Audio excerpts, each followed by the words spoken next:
At Edward Jones, we believe rich isn't about having life all figured out. It's opening yourself to all the possibilities.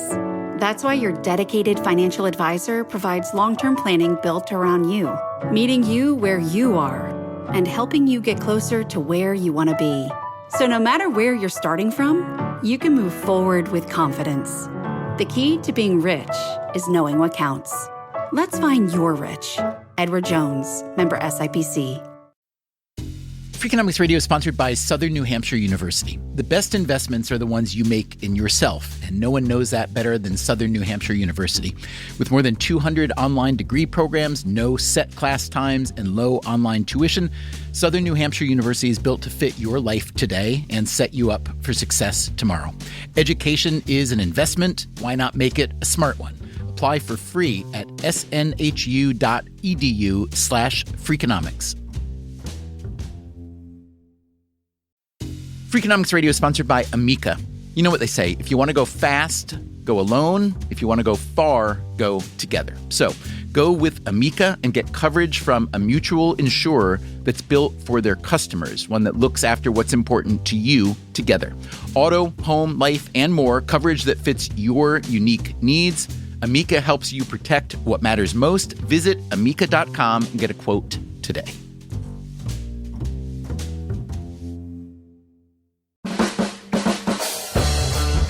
Hey, it's Stephen Dubner. Our new book is out, Think Like a Freak, and we want to talk about it with you. So, we are forming the Think Like a Freak book club. How's it work?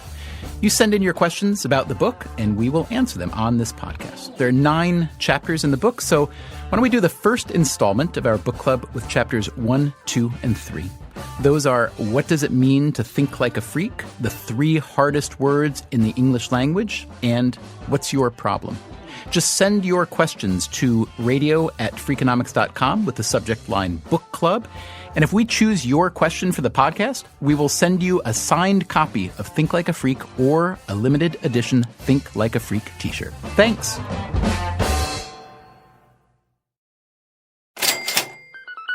Hey, Levitt, can I read you a story? Sure. Okay, so I'm going to tell you this story. A little girl named Mary goes to the beach with her mother and brother. A little girl named Mary goes to the beach with her mother and brother. They drive there in a red car. They drive there in a red car. At the beach, They swim, eat some ice cream, play in the sand. and have some sandwiches for lunch. So that's the end of the short story. Now, Levitt, let me ask you a few questions about it. So now I'm going to ask you the questions. Ready? Number 1, what color was the car? I think it might have been red. What colour was the car? The car was red. Fantastic. Number 2, did they have fish and chips for lunch? No, they had sandwiches. Yes, they did have fish and chips for lunch. No, they do not have fish and chips for lunch. What do they have? Sandwiches. They had sandwiches. Number 3, did they listen to music in the car? No, they didn't. I'm sure they did. Doesn't everyone listen to music? Did they listen to music in the car? No, they didn't listen to music in the car. And number 4, did they drink lemonade with their lunch? No, they didn't drink lemonade with their lunch. Probably not. Most people drink soda. What flavour ice cream did Mary have? I don't know. Mary had chocolate flavoured ice cream. What flavour ice cream did Mary have? Mary had vanilla ice cream. What flavour ice cream did Mary have? You can say I don't know. Strawberry?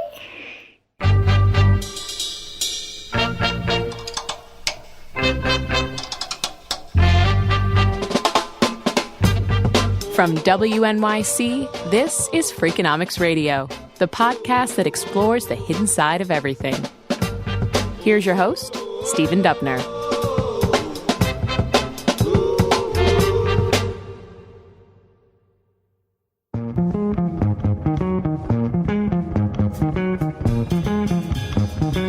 Steve Levitt and I have just published a new book called Think Like a Freak. One chapter is called The 3 Hardest Words in the English Language. Now, what do you think those words are? In the past, some may have argued that people have a hard time saying, I love you. I don't think so. People run around saying, I love you all the time to friends, pets, strangers. So what are those 3 most difficult words? So, Levitt, one piece of business advice that people give all over the web, LinkedIn, and you just read all the regular kind of job searching career advice places. One big piece of advice I give is when you're in a job interview, there's one thing you should never say to the person interviewing you, which is, I don't know. You should never admit you don't know the answer to a question. Think that's pretty good advice? That actually probably is good advice for an interview. That probably is... Just say interview? That probably is good advice for a job interview, but it is terrible advice for life. And why is that such terrible advice for life? Let me try to answer that by example. So we wrote Freakonomics, and because it was deemed a business book and we sold a lot of copies, that made us business experts. And since we wrote that book, I've been asked a ton, you as well, to go talk to companies and give them advice. And what's amazing to me, and I've kept very close attention over the last decade almost, is I could count on one hand the number of occasions in which someone in a company, in front of their boss, on a question that they might possibly have ever been expected to know the answer, has said, I don't know. Within the business world, there's a general view that your job is to be an expert. And no matter how much you have to fake or how much you're making it up, that you just should give an answer and hope for the best afterwards. And I've seen it teaching the business school students that they're incredibly good, the MBAs, at faking like they know the answer when they have no idea. But that's so counterproductive. I mean, think about it. It might keep your job for another week or another month. It might make people think you're good. But that's not the point. I mean, what fun is life if all you do is go through life trying to fake like you're something that you're not, when really the goal is to be good and to improve and to learn and to make things better. And the only way to do that is to start by saying, I don't know. When I don't know, I don't know. All right, so it's easy to ridicule the fakers and bluffers of the world, but we can understand their motivation, can't we? Everyone wants to look smart, look competent, look like we belong. But wouldn't it be even better if, as Levitt says, we could improve and learn, actually make things better? If you think so, listen on. Let's try to figure out where this reluctance to say, I don't know, comes from. Hi, Amanda. Hey, Stephen. Amanda Waterman teaches developmental psychology at the University of Leeds. A lot of her research is about people's willingness, especially children's willingness, to say, I don't know. Her early research looked at whether kids would say, I don't know, when asked a patently ridiculous question. What do feet have for breakfast? Toenails if you chop them off. Smelly socks. You can say I don't know. They have your skin. They have a walk for breakfast. Shoes and socks for breakfast. Okay, next question. Is red heavier than yellow? I don't really know that one. Is red heavier than yellow? No, because yellow is my favourite colour. Bella, what do you think? I think it is heavier than yellow because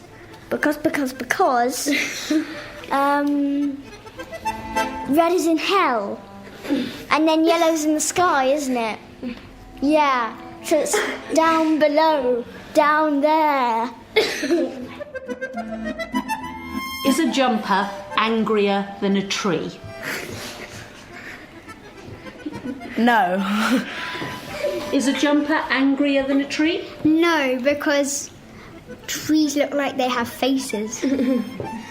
Yes, a jumper is angrier than a tree because you can pick jumpers up and that's how they move. And trees just go like this.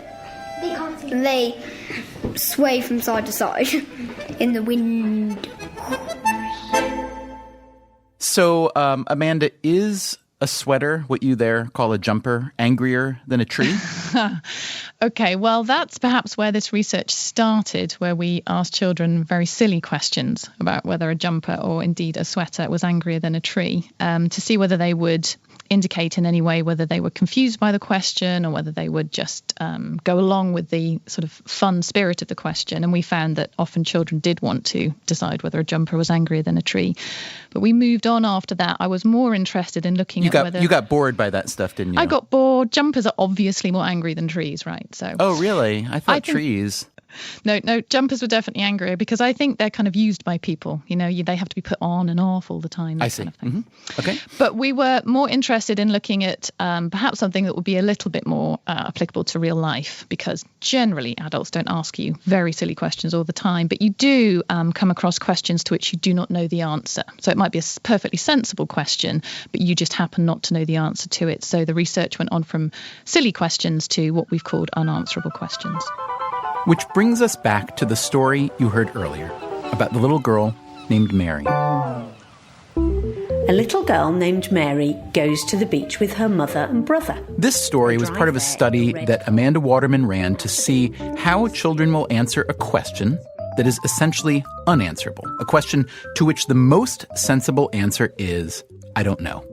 In the story about Mary and her family going to the seashore, we learn several facts. The car was red.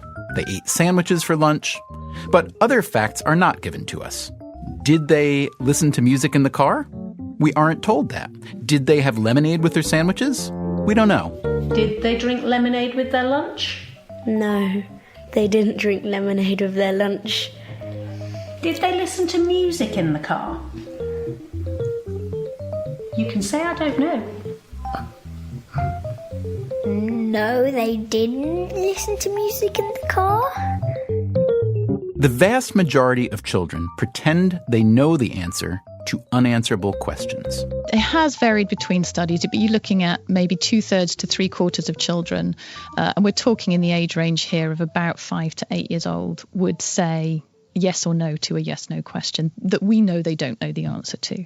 So these kids are preparing themselves very well for careers in business or politics, maybe as a pundit of some sort, or wherever else in society people pretend to know more than they do. Now, why is this impulse so strong among children? Personally, what I think is going on is that the children are very used to a classroom situation. Obviously, you do get asked questions by your parent as a child, but a lot of question-answer exchanges happen in school. Teachers ask kids questions all the time to ascertain what they're picking up from the lesson, etc. And generally in that situation, it's sensible to have a go. You know, you don't generally earn many points for saying, I don't know, when a teacher asks a question. So having a go and actually feeling good that maybe you have that piece of knowledge and that you can show, you know, that you are clever. So I think that when it seems like a test situation, they fall back on what they've already started to learn from the context that they spend a lot of time in. I guess when you describe that as an academic setting, even an academic setting among children, it reminds me of certainly academic settings among older people, university and so on. But it also reminds me of settings in the workplace where very often when a question is raised, someone is expected to know the answer, and maybe the asker of the question, if they don't necessarily know the answer, they certainly have strong opinions about it. So I'm curious about how you would connect what you see in young children with what you see among the rest of us, adults, in whether it's the work world or politics or policy, things like that.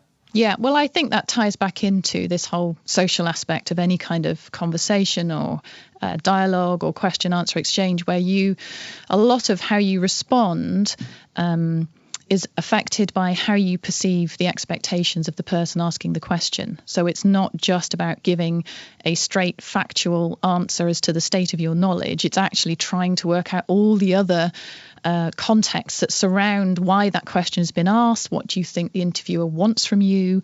And I think children do start to do that from a very young age. I think one of the things that happens with kids, but you can actually definitely apply this to adult conversations, is that there's quite a power differential between a child and an adult who's asking them a question. And the child will feel that the adult is the person that has more of the power, and therefore perhaps they feel slightly disadvantaged. They feel like they want to show what they can do. They don't feel as comfortable admitting when they don't know something. That clearly applies across into the work context with adults, where you have a boss with an employee, or you have somebody who's higher up the hierarchy than you are, and you feel that expectation that, as you say, somebody should know the answer to this.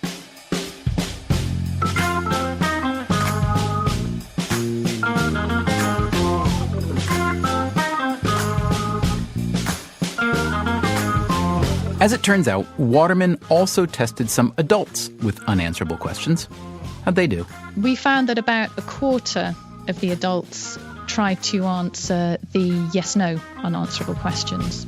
At least that's better than the 3/4 of the kids who couldn't bring themselves to say, I don't know, but still, not very encouraging. Think about it for a minute. When's the last time someone you know, maybe even yourself, gave a firm answer to a question that you really didn't know? Maybe a week ago? An hour ago? Maybe just now? Coming up on Freakonomics Radio, the consequences of not being able to admit what you don't know. It's easier to spend $1 billion pretending they knew than to actually find out the answer. And what we can do about it. There's only one way to learn, and that's through feedback.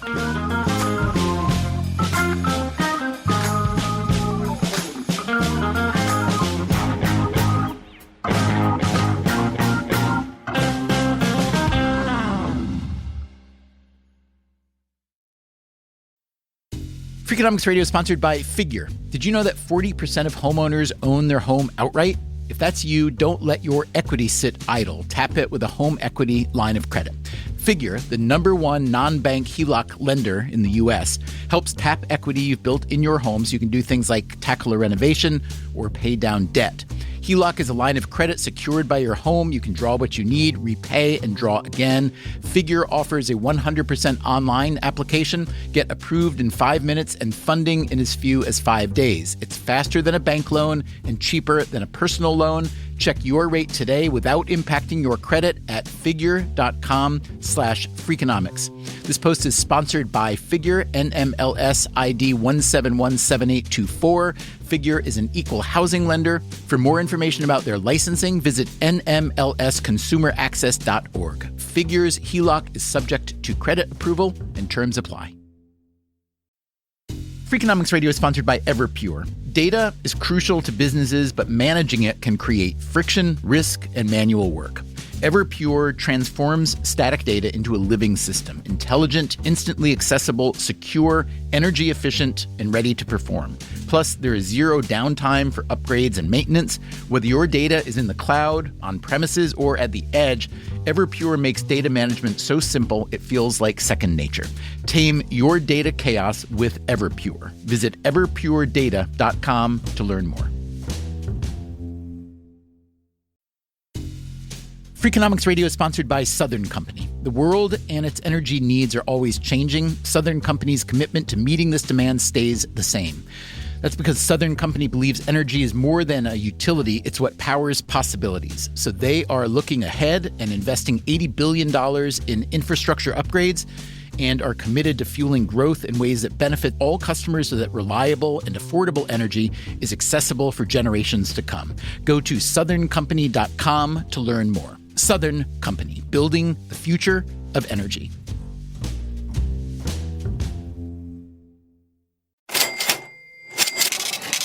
From WNYC, this is Freakonomics Radio. Here's your host, Stephen Dubner.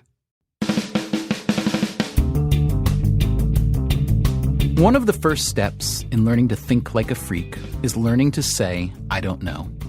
Why? Because until you can admit what you don't know, it's virtually impossible to learn what you need to. Because if you think you already have all the answers, you won't go looking for them. But let's be clear, simply saying I don't know isn't a solution. It's just a first step. You have to figure out what you don't know and then work like a dog to learn it. And how do you learn? There's only one way to learn, and that's through feedback. That's Steve Levitt again. The thing about always faking is that if you fake like you know the answer, you don't have the freedom to explore other possibilities. But if you actually care about the outcome and the truth, saying I don't know is critical. One thing we've learned is that the only way to learn is through feedback. That whether you're a human being, an animal, an organization, the way that you learn is by trying different things and seeing the outcome when you try different approaches and comparing those outcomes. Feedback comes in many flavors. It might mean going out and asking a lot of questions, might mean gathering a lot of data. If the data don't happen to be just lying around waiting to be plucked, you may have to generate data yourself. How? One great way is to run some kind of an experiment. If you want to think like a freak, you need to fall in love with experimentation. Now, scientists have been doing this for centuries. The rest of us, not so much. But why should scientists have all the fun? So something that puzzled me for the longest time when I started working with firms, that I would preach to them the gospel of experimentation, of either randomized experiments or accidental experiments. It's all the things that I do. And always it was met with great enthusiasm. Of course, experiments, that's the way to go. And then when it actually came down to it, we could almost never convince anyone to do things experimentally. Why don't they want to do it? What are they reluctant about? Are they afraid it's going to be expensive, that they won't know how to do it, that it's going to embarrass them? What's the problem? For years, I struggled with trying to understand what it was. And I thought, was it expensive? Well, no, I could design it in ways that it really wouldn't cost them anything. Would it take too long, too many resources? I mean, it was none of that. And it finally hit me what was totally obvious, is that in order to run an experiment, you have to start from the premise that you don't know what the right answer is. So I don't know if I should do the red version or the blue version. Should I price high? Should I price low? Should I give people a money-back guarantee or shouldn't I? So all of those are questions that might be perfect for trying to answer with an experiment. But in order to be willing to run the experiment, you have to say, well, geez, I don't know the answer. Wait, but you're the expert. You're in charge of marketing. You're in charge of pricing. You're supposed to know the answer. And so the people in the firms we were working with felt so much pressure to be the expert that they wouldn't run the experiments because that was an admission that they weren't really as expert as they maybe had been pretending to be or other people wanted them to pretend to be.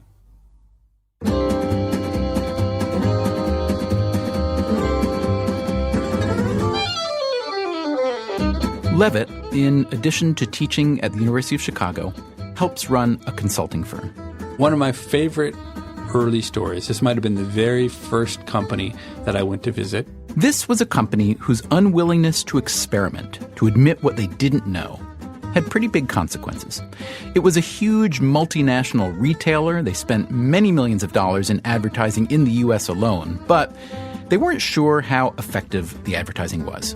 So far, they'd come to one concrete conclusion: that TV ads were about 4 times more effective, dollar for dollar, than print ads. Now, how'd they know this? That's what their sales data told them. They advertised every week in newspapers, but because TV advertising is so expensive, they only bought ads 3 times a year: Black Friday, Christmas, and Father's Day.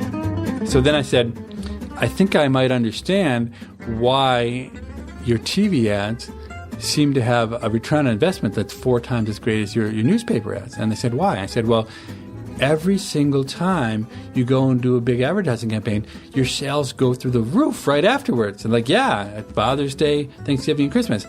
I said, but don't you think maybe even if you didn't do the ads, you would sell more stuff around Christmas and on Black Friday? And they said, yeah. So basically, this company is spending hundreds of millions of dollars on TV advertising to persuade people to go to their stores to buy stuff on the 3 times of the year when people were already going to be going to stores to buy stuff. Exactly right. So what about the print ads? This retailer had run newspaper ads pretty much every Sunday for 20 years in more than 200 markets. How effective were they? It was hard to know. So I go to them and I say, I think you cannot learn from the existing data the answer to your question. And to their credit, they said, well, geez, this is a really important question for us. How could we learn the truth? And I said, well, TV ads are tougher. I don't even know how we'll ever learn that. But the newspaper inserts, that's an easy one. So you said you have a couple hundred markets, and I did some calculations about how much power we would have if we did a randomized experiment. And I think I would need you to give me about 40 of your newspaper markets. And I would randomly assign 20 of those to a control group where we wouldn't do any newspaper inserts for about 3 months. And we will compare the sales in the markets where you kept on doing the inserts to the ones where you didn't do inserts. And by doing that comparison, we would learn with a great degree of confidence what the impact of newspaper inserts on sales. And did you expect them to say, hey, that's a fantastic idea, and just think of all the money we'll save by not buying the ads that's even cheaper? Did you expect them to be enthusiastic about it? They were spending hundreds of millions of dollars a year on these newspaper inserts. They had no idea if they worked.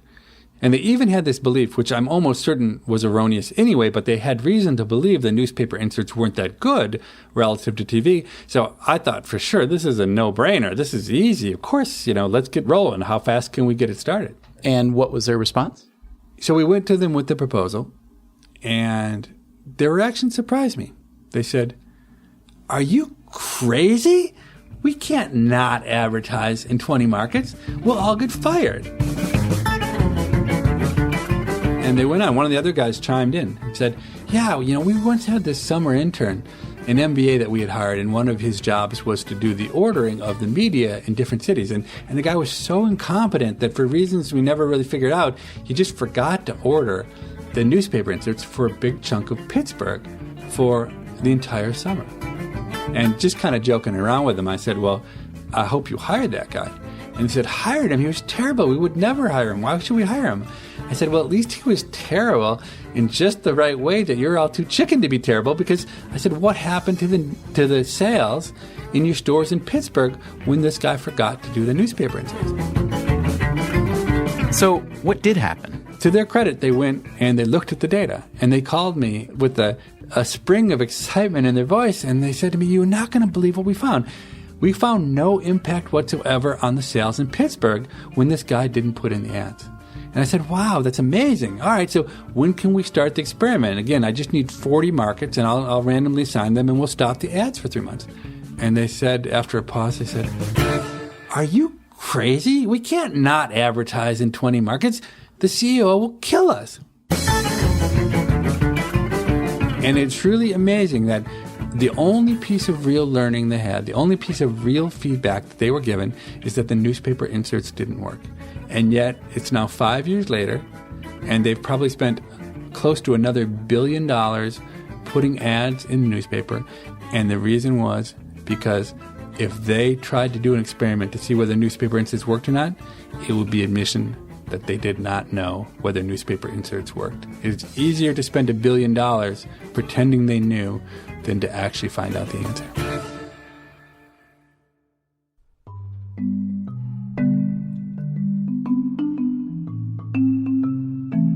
It's easy to criticize people who get locked into pretending to know answers that they don't. But as we said at the beginning of this program, those 3 little words, "I don't know," can be really hard to say. First, it takes a lot of confidence to be willing to say, "I don't know." And I think actually it's easy for someone like me to say, "I don't know," because, I've had some success. We sold some books. I've done well in academics. So if I say, "I don't know," people say, "Oh, isn't that cute? The Midwestern self-deprecating, blah, blah, blah." But if you're just, a middle manager in a firm and you say, "I don't know," people look around, they're like, "This guy doesn't know? What's wrong with him?" So the incentives to fake it, to never admit you don't know an answer, are pretty strong. But maybe there's a way to flip those incentives, to encourage people to say "I don't know" when they really don't know. Remember Amanda Waterman, the British psychologist who studies kids? We went back to her with this. So in our new book, we make the argument that people should be much more willing to admit what they don't know, especially in settings, whether it is business or academia or politics, where you're dealing not just with a simple set of facts or even a simple set of beliefs, but with a process, or, when you're trying to tease out cause and effect, which can be very complicated, not only certainly in the future, what policy will work, but even trying to understand what has worked in the past. And we make the argument that it would be better if more people admitted what they didn't know, because that is kind of the first step on the road to learning and discovery and getting feedback and running some experiments perhaps to find out what's real. I'm just curious whether you would endorse that argument of ours, or whether you think that's not really a principal obstacle. No, I absolutely endorse it. And I would go back a little to saying that I guess at least part of the responsibility lies with the people who are at the top of whatever hierarchy you happen to be talking about. If you create a culture where it's okay to say, do you know, I don't know the answer to that, but wouldn't it be good to find out? Then I think that then perpetuates through the organization. But I think the problem is, I guess, that the people that have come up to the top are maybe used to having got to the top, possibly by not admitting when they didn't know the answer. So perhaps that you get that cycle. But no, I absolutely agree with you that saying you don't know appropriately is a good thing.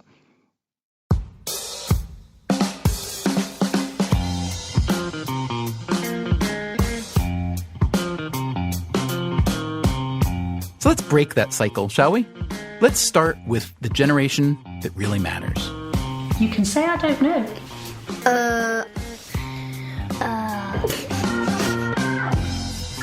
I don't know.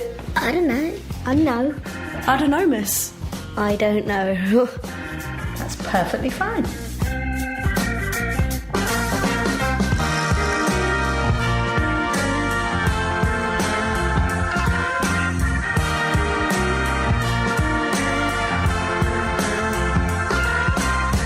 Hey, podcast listeners. On next week's show, we stop making fun of children and start learning from them. Sometimes doing things differently and simply and with a kind of joy and triviality leads you to a really special place that, as an adult, you don't get to go to very often. Why we should all spend some time thinking like a child. That's next time on Freakonomics Radio.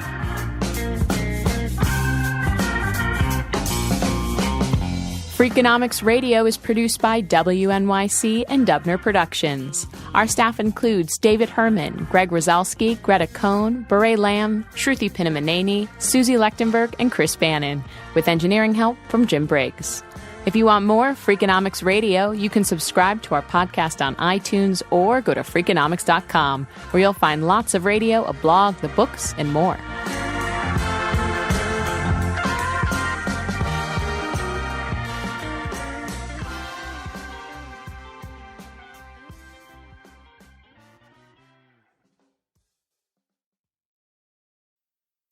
Freakonomics Radio is sponsored by Ozempic. Innovation happens through rethinking what's possible, and when it comes to GLP-1s, Ozempic pill does just that. Learn more about Ozempic semaglutide tablets, 4 and 9 milligrams, by calling 1-833-OZEMPIC or visit Ozempic.com to view the medication guide and ask your doctor what's possible with FDA-approved Ozempic pill. Hi, I'm Angie Hicks, co-founder of Angie, and one thing I've learned is that you buy a house, but you make it a home. Because with every fix, update, and renovation, it becomes a little more your own. So you need all your jobs done well. For nearly 30 years, Angie has helped millions of homeowners hire skilled pros for the projects that matter. From plumbing to electrical, roof repair to deck upgrades. So leave it to the pros who will get your jobs done well. Angie, the one you trust to find the ones you trust. Find a pro for your project at Angie.com. Talk about regrets. We all know someone who's been in a car accident and said, I don't need to call a lawyer, only to regret it after their pain and damages were worse than expected. When someone hurts you, you deserve to be compensated fairly. Morgan & Morgan is America's largest injury law firm, fighting for the people for over 35 years. Injured? Visit forthepeople.com/podcast. That's forthepeople.com/podcast. Their fee is free unless they win.